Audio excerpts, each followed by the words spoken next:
set up. I was just going to ask, can you guys hear me? Can you see the screen? Does everything look good so far, or have I bombed already? We're all good? Cool. Okay. I'm going to start the timer. So here we go. Presentation, obviously, 6 pathways of deflection. We call it the bridge, right? The bridge from here to there. It means where you are right now to where you want to go for your community in the areas of reducing crime, reducing drug use, and promoting well-being. Those are three of some of the factors that we think about in this field that has grown substantially to look at other items too. But these three have been here really since the beginning, going all the way back to Seattle in 2011. So let's get started with this. Learning objectives, I won't read them, but they're important to understand so you know what we're going to be covering, especially because this is ECHO. I already defined for you kind of how we're going to work. So we'll do a little bit of defining deflection, deflection versus diversion, deflection bridge. How does deflection, prevention, and diversion fit together? We'll do some of that today and some of it next time. So by the end of both sessions, you'll have all 4 of the first learning objectives in place. And then the pathways, as I said, we will start on today. So those are our learning objectives. During the presentation, if at any time you can't hear me, something's not moving, just shout out, throw a shoe at the screen, whatever works. Don't break your screen though, and I will make sure I adjust accordingly. So again, let's get going. And one last thank you before I get into it, and that is, of course, to the folks who put on the ECHO for Ohio. Appreciate it very much. I pay very close attention to what you guys are doing. I want to make sure I say thank you to ECHO also. Okay, so again, in this vein of, let's just do a little bit on deflection before we get into the pathways itself. I'm going to share with you a few slides that come from PTACC, the Police Treatment and Community Collaborative, which is the national and global voice for the field of deflection, broad-based. In Ohio, you are so honored to have the Ohio Deflection Association, ODA, and all that great work. PTACC, if you're not familiar with it, it's kind of the umbrella organization that looks across everything that's going on in the field. They came up with earlier this year a new slide deck, and this is available for everybody on the PTACC website. You also get them directly following the second ECHO. You'll get these also.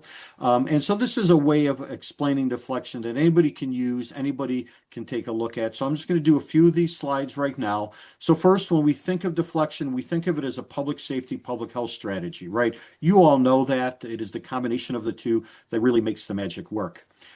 PTACC came up with, through kind of the role that it plays as the voice of the field, a new deflection definition. I want to share this with you. I tend not to read slides, but I will read the top part because it's a definition. Notice that we open up talking about deflection of improving public safety.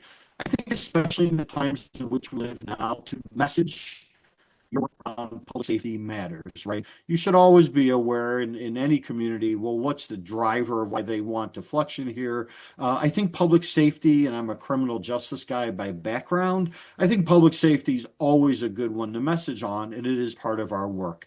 But deflection improves public safety by referring people with unmet substance use disorder and behavioral health needs as early as possible into community-based support services and the treatment, and away from arrest and prosecution. The second item that's highlighted as early as possible, we're going to talk about another D word called diversion.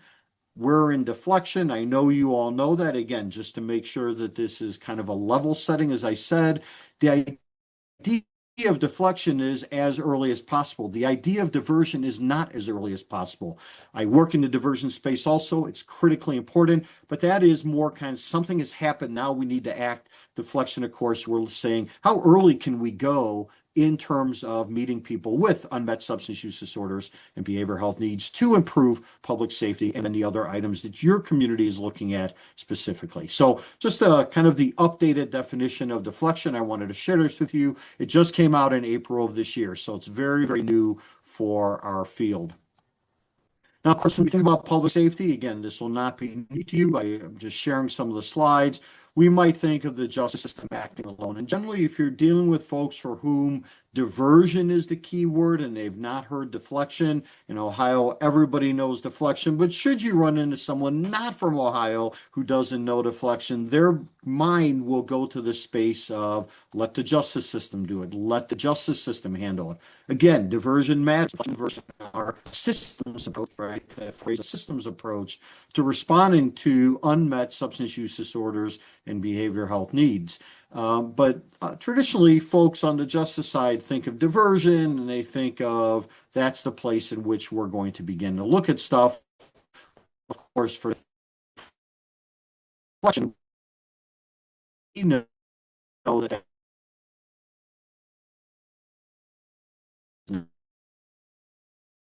the case. And so you will get more of that next time. That you might not have seen is really kind of a cool way of explaining deflection. We call it the deflection bridge. So if you've seen this, just hang on.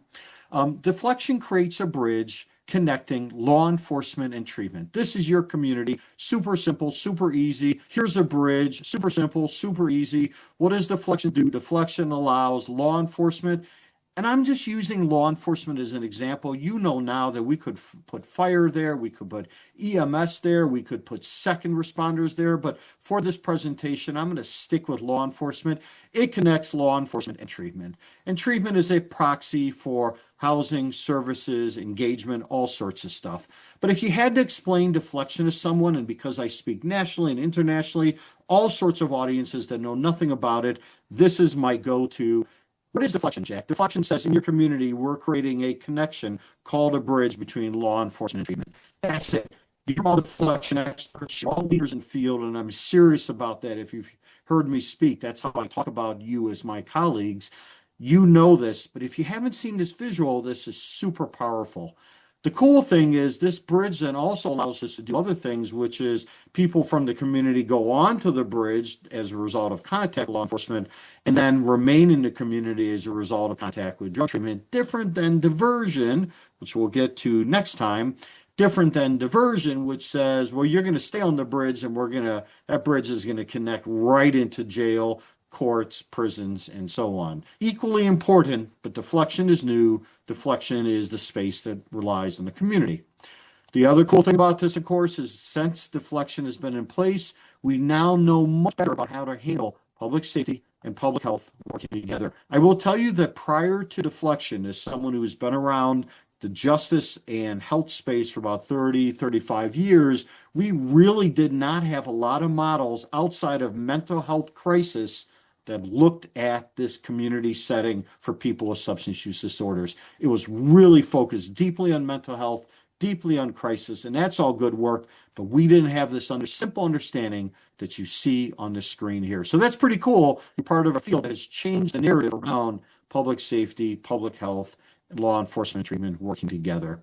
And so the pathways are going to create these on-ramps onto the bridge and off the bridge, and that's how this image will come up over and over and over as we do our three or six pathways today. Everything is how do we get onto the bridge and how do we stay in the community and get off the bridge, get through whatever we need to do with that person, with their family, in and for the community. The other thing about deflection, of course, is we are promoting recovery. So we talk about well-being, but it is ultimately about recovery, right? The idea that people then are able to function on their own, reduce the harm that they have caused, both within family, within community, whatever it might be. But deflection does lead to recovery, and that is clearly where we are headed as a field, right? What that looks like for each individual is different. I don't need to say that, you know that. But just want to make sure that that is always there, the idea of recovery. Okay, let's get into the first of the three pathways. We'll spend a little bit of time on this today and then glad to take a little bit more in the Q&A. And as we're doing this, I want you to keep that bridge image in mind all the time because every pathway really is just that bridge modified for that type of pathway. So this is what's called the PTACC visual. It's the visual representation of our field of your field, of the work you do. Notice the green in community. Everything in deflection is occurring in the community, unlike diversion, which is occurring in the justice system, right? Deflection occurs in the community. You've got the same color orange treatment. Here it says social services. Don't sweat that. On the bottom, it says first responders and justice system. Again, the basic principle of the origins of deflection are all grounded in law enforcement and treatment. So we kind of tend to use those words broadly, even though they have subheadings to them. So this is the PTACC visual. It's another way of kind of representing our field. What this one does, unlike the bridge, which is, oh, this is the model, this one says, well, what would it look like if we asked someone to draw deflection and draw the pathways? The first thing, again, we'd be in the community. We're not in the justice system. That's something else. Second, we're engaging first responders, and I'm sticking to law enforcement for this, as you've heard me say, and we're going to use the word treatment, even though by that we mean a whole range of activities relating to a person getting into recovery. The 6 pathways are those boxes plus the blue circle that you see around that. So the 6 boxes are self-referral, that's the first pathway, we'll talk about them. Active outreach, that's the second pathway. Naloxone plus, which is not a new type of naloxone, but naloxone plus, a rapid connection to treatment. I think you guys in Ohio are basically the pioneers of this, and I love lifting up the work of QRT and DART and others who really pioneered this. Dan and the crew there. Again, I every time I say names, I know I'm going to leave some off, but I always lift up and honor kind of the work in Ohio around this pathway. First responder and officer referral pathway, officer intervention pathway. These were the original 5 pathways when this was put together.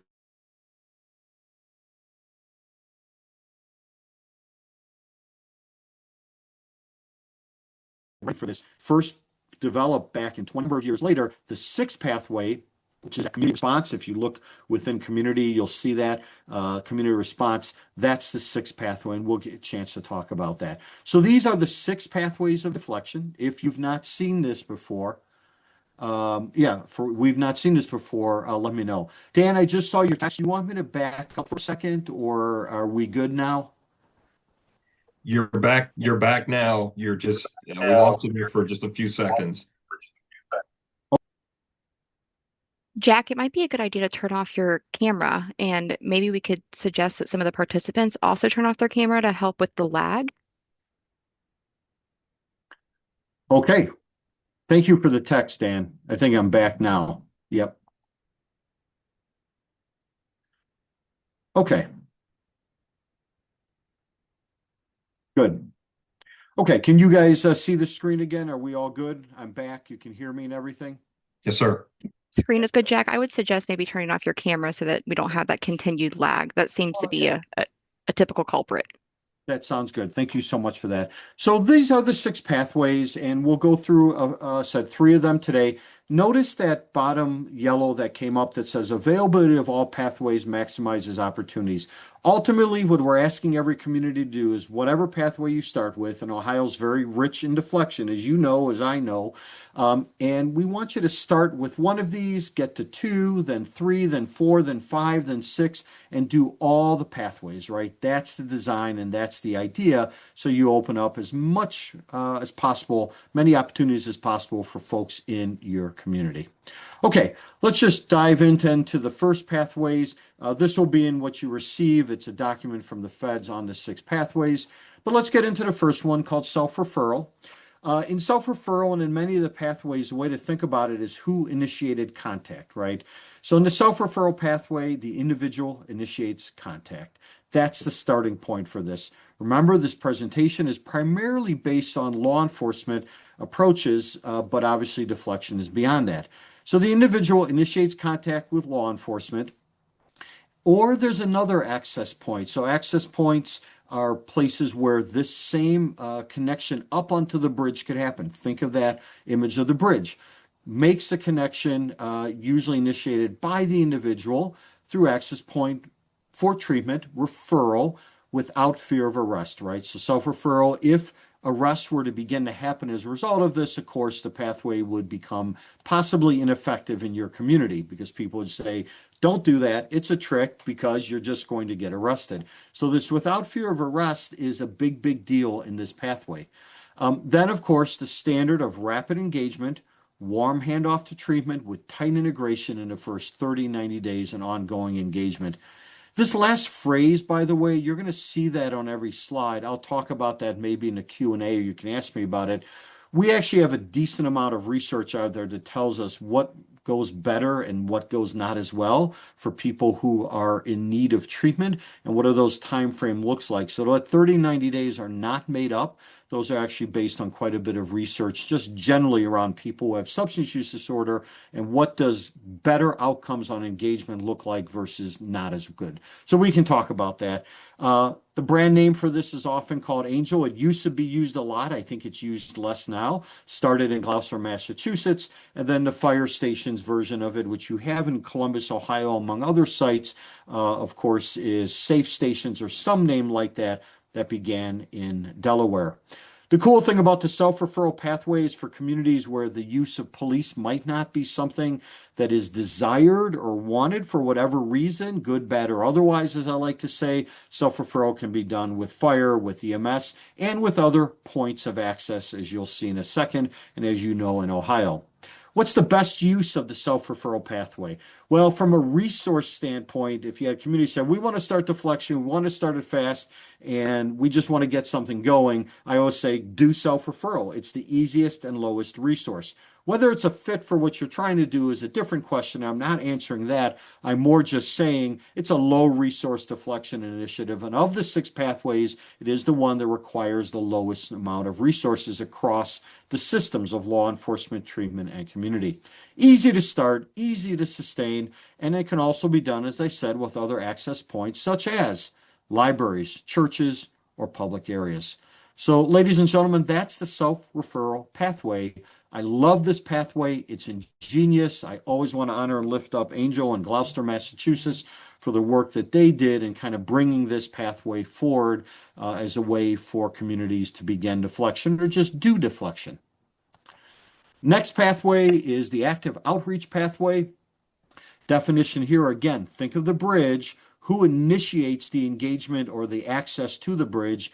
Here you have law enforcement or deflection teams ID and then seek individuals to initiate contact, right? So that's how you get on the bridge. And self-referral, you get on there because you stepped forward. Your family member might have, that could be too. You have different points of access, but you got to get on that bridge to access treatment.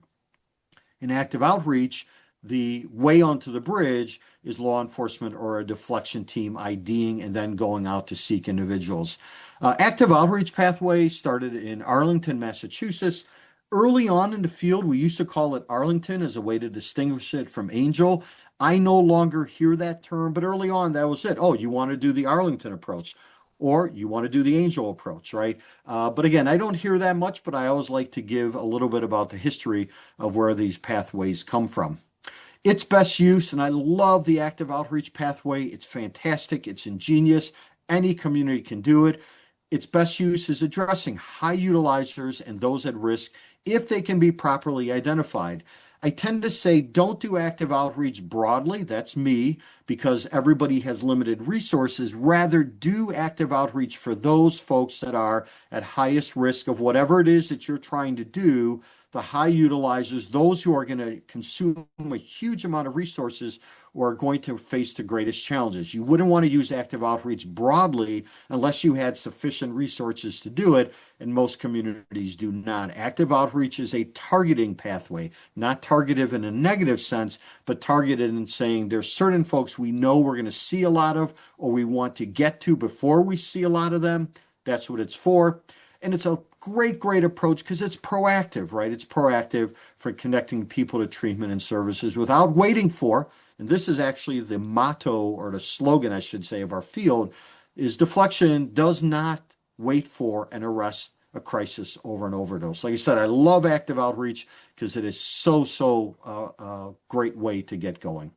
All right, the last one for today, and then we'll stop. And of course, I wanted to end here on the first day because this is you guys in Ohio. You are the pioneers, as I like to say, of this pathway. Naloxone Plus, a rapid engagement to treatment.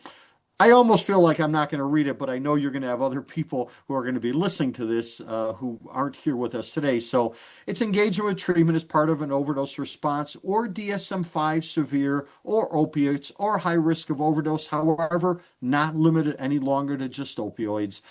And it is initiated by first responder or deflection teams, right? So again, how do you get on the bridge in this pathway?